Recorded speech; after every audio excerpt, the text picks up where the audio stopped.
सुविधाएं तो दूर है, बात परेशान कर रहे हैं लोगों को। मैं पूछना चाहता हूं आपके माध्यम से, मीडिया के माध्यम से, सब अधिकारियों से, पुलिस वालों से, क्या मंडी में ट्रैफिक जाम नहीं होता कभी भी?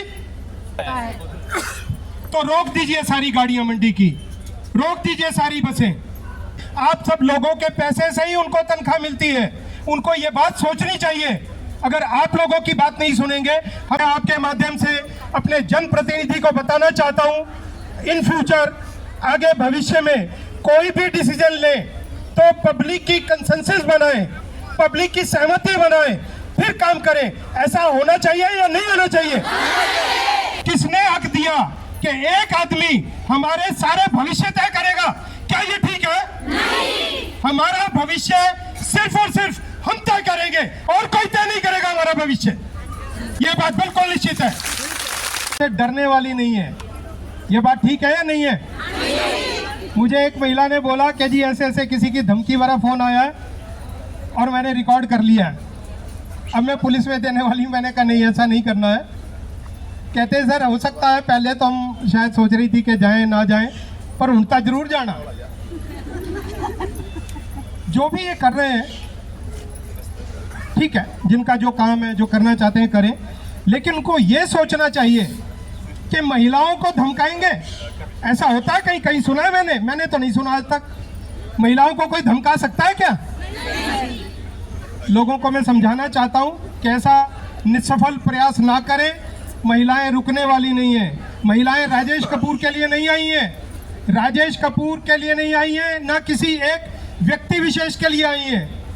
महिलाएं आई हैं एक आवाज उठाने के लिए जो सबकी जरूरत है, और वो है हमारे वो दोनों बस स्टॉप, जिसकी वजह से हमारे बच्चे, हमारे बुजुर्ग, गांव से आने वाले मरीज लोग, सब लोग बहुत परेशान होते हैं। जगह जगह उतार दिया जाता है, कभी भी कोई भी व्यवस्था चेंज कर देते हैं, कोई सूचना नहीं होती है, कोई बात नहीं की जाती है चेंज करने से पहले, और बस मूड आया ये चेंज कर दिया, मूड आया ये बंद कर दिया। क्या ये ठीक है? आप मुझे बताइए, क्या ये ठीक है? नहीं। अगर कोई बस स्टॉप चेंज करना चाहता था प्रशासन या हमारे जनप्रतिनिधि, तो कम से कम एक कंसेंसस बनाते, बात करते, महिलाओं से बात करते, पंचायतों में बात करते कि हम करें या नहीं करें। ऐसा होना चाहिए था या नहीं होना चाहिए था? लेकिन हमारे यहाँ जनप्रतिनिधि, प्रशासन के लोग ये सोचते हैं कि जो वो कर देंगे वो फाइनल है। ऐसा नहीं होगा, ऐसा नहीं होगा। हमारे ही कारण, मैं अक्सर बोलता आया हूँ, आप ही लोगों के कारण सब लोग कुर्सी पे बैठे हैं। आप ही लोगों के कारण आज हमारे जनप्रतिनिधि जगह जगह बैठते हैं, विधानसभा में बैठते हैं, लोकसभा में बैठते हैं। वो सिर्फ और सिर्फ आपके कारण है। तो हम चाहते हैं कि जो भी डिसीजन लें मंडी में, वो कंसेंसस बना के लें, आपस में बात करके लें, सबकी सुख सुविधाएं देख के लें। आज हमें इतनी ज्यादा दिक्कत है, शहरी और बस स्टैंड, सुविधाएं तो दूर है, बात परेशान कर रहे हैं लोगों को। मुझे बहुत क्षेत्रों से फोन आया, बहुत लोगों ने मुझे बोला कि ये जो है ऐसा हो रहा है और इस वजह से हम बहुत परेशान हैं। बार बार हमें ऑटो में पैसे खर्चने पड़ते हैं, 100-150 रुपया रोज खर्च हो जाता है। हम लोग बहुत लोअर मिडिल क्लास के लोग हैं, हमारे पास उतनी ताकत नहीं है कि अगर महीना भर आना है तो हम 4,500 रुपया किसी ऐसी चीज के लिए खर्चे जो हमारी जेब अलाउ ही नहीं करती है। आप मुझे बताइए, शहरी मंच पे बस रुकती है तो आपको सुविधा कितनी ज्यादा होती है या कम होती है? आप मार्केट जा पाते हैं, आप हॉस्पिटल जा पाते हैं, आप सब जगह जा पाते हैं। स्कूटी पुल, मैं बार बार बोलना चाह रहा हूँ, बचपन से मैं देखता आ रहा हूँ, हमारे इधर के अधिकारी ऐसा बोलते हैं कि ये तो पुल कभी था ही नहीं। ऐसा है क्या? नहीं था सर। मैं बचपन से देखता आ रहा हूँ, वो पुल हमेशा उधर था। हमारे कुछ अधिकारी इसी क्षेत्र में बैठे हुए हैं, वो ये बोलते हैं कि पुल तो इधर था ही नहीं, तो ये बस स्टॉप तो था ही नहीं इस पुल पे, स्कूटी पुल पे। ऐसा कैसे बोल सकते हैं? बचपन से देखते आ रहे हैं। और हमारी सारी पंचायतें, करीब करीब 20 पंचायतें हैं, जिधर से सारी महिलाएं, सारे बच्चे, बुजुर्ग, मरीज, पढ़ने वाले, जॉब करने वाले, सब लोग उधर आके उतरते हैं। ये बहाना दिया जाता है कि ट्रैफिक जाम होता है। मैं पूछना चाहता हूं आपके माध्यम से, मीडिया के माध्यम से, सब अधिकारियों से, पुलिस वालों से, क्या मंडी में ट्रैफिक जाम नहीं होता है कभी भी? होता है।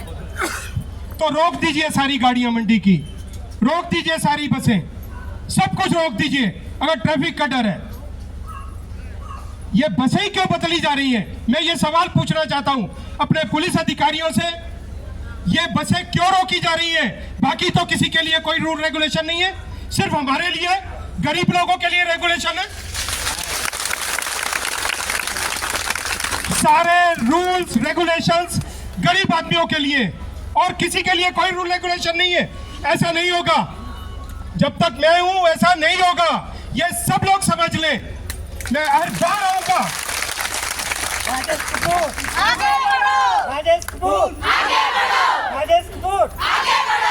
मैं हर बार आऊंगा, मैं वादा करता हूं, मैं अपनी जिम्मेवारियां निभा चुका हूं।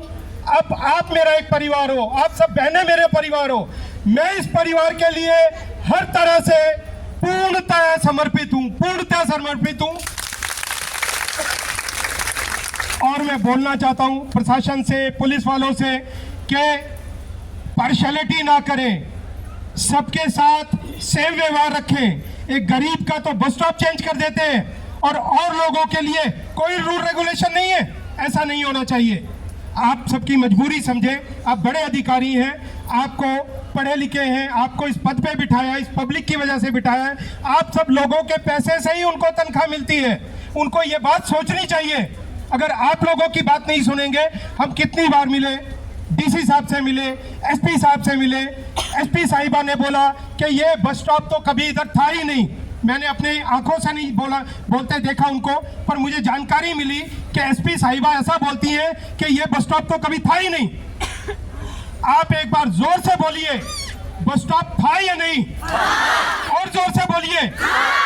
एसपी साहिबा के कानों तक ये बात जानी चाहिए। बस स्टॉप था या नहीं था? बस स्टॉप था या नहीं था? मैं बताना चाहता हूं सब अधिकारियों को, आप सब लोग इसलिए हैं क्योंकि ये पब्लिक है। अगर ये पब्लिक नहीं है तो कोई भी नहीं है। मैं आपके माध्यम से अपने जनप्रतिनिधि को बताना चाहता हूं, इन फ्यूचर आगे भविष्य में कोई भी डिसीजन ले तो पब्लिक की कंसेंसस बनाएं, पब्लिक की सहमति बनाएं, फिर काम करें। ऐसा होना चाहिए या नहीं होना चाहिए? आप लोग अपने जनप्रतिनिधि को ये बात बताएंगे या नहीं बताएंगे? हमेशा आदमी को अपने डिसीजंस किसी पे नहीं थोपने चाहिए। लोगों को, जनप्रतिनिधि हैं, उन्होंने ही बनाया है, उनको लोगों से सलाह लेनी चाहिए, सहमति बनानी चाहिए, उसके बाद डिसीजन लेना चाहिए। वही डिसीजन कोई भी एक जनप्रतिनिधि आता है और बोलता है कि हम पड्डल में इंडोर स्टेडियम बनाएंगे। क्या ये बात ठीक है? नहीं। किसने हक दिया कि एक आदमी हमारे सारे भविष्य तय करेगा? क्या ये ठीक है? नहीं। हमारा भविष्य सिर्फ और सिर्फ हम तय करेंगे और कोई तय नहीं करेगा हमारा भविष्य। ये बात बिल्कुल निश्चित है।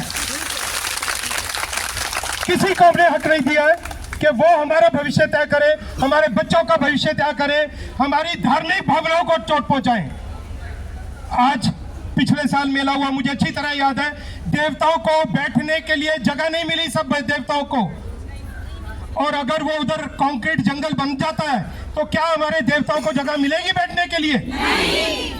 क्या ये ठीक है? नहीं। ये हमारा कल्चर है, सैकड़ों सालों से चला आ रहा है ये मेला। उसको आज कुछ प्रतिनिधि उसको रौंदना चाहते हैं। मैं बोल चुका हूं, अब भी बोल रहा हूं, पहला बुलडोजर मेरे ऊपर से होके जाएगा, ये मेरा वादा है आप लोगों से। आगे बढ़ो, राजस्थान, आगे बढ़ो, राजस्थान, आगे बढ़ो। कोई भी काम होगा तो हम उसका पूरा विरोध करेंगे। मैं आपको बोलना चाहता हूं, कोई भी ऐसा काम अगर पड्डल में शुरू होता है, आप सब लोग ध्यान रखें कि वो काम हमें रोकना है, लेकिन कानून की हद में रहकर। हमें कोई ऐसा काम नहीं करना है जिससे कि हमारे विरोधियों को एक मौका मिल जाए कि इन्होंने कानून तोड़ा है, वो नहीं करना है। लेकिन आज हम प्रण लेंगे, कसम खाएंगे उस देवता की, परवतदिगार की, भगवान की, कि ये स्टेडियम और बस स्टॉप के लिए हम अंत तक लड़ाई लड़ेंगे। आप सब लोग मेरे साथ हैं, आप सब लोग मेरे एक छोटे से कहने पर इधर आए, मैं आपका बहुत आभारी हूँ, दिल से आभारी हूँ। लोगों को असुविधा हो, लोगों को दिक्कत हो, हमारे बच्चों का नुकसान हो। जोला स्टेडियम एक स्पोर्ट्स कॉम्प्लेक्स है, 100 करोड़ की लागत से बनने वाला है, 100 बीघे में बनने वाला है और उसकी फाइल आ चुकी है। कुछ ऑब्जेक्शंस लगे हैं जो रिमूव हो सकते हैं, लेकिन उसको रोका जा रहा है। और जो हमारे धार्मिक प्रवृत्ति के क्षेत्र हैं, एक ही क्षेत्र है हमारे पास, पड्डल ग्राउंड के अलावा और कोई क्षेत्र नहीं है, सारी सोशल एक्टिविटीज उधर ही होती है, उसको भी ध्वस्त करना चाहते हैं हमारे जनप्रतिनिधि। हम लोग ऐसा नहीं होने देंगे, हम लोग लड़ाई लड़ेंगे और जोला में ही स्टेडियम बनेगा, जिससे कि हमारे बच्चे ड्रग्स से बच सके, स्पोर्ट्स में जा सके, इंटरनेशनल गेम्स खेल सके, गोल्ड मेडल ला सके। अब हम लोग अंत में डीसी साहब के पास जाएंगे, हमारे माननीय मुख्यमंत्री, हमारे गवर्नर साहब के लिए हम ज्ञापन पेश करेंगे।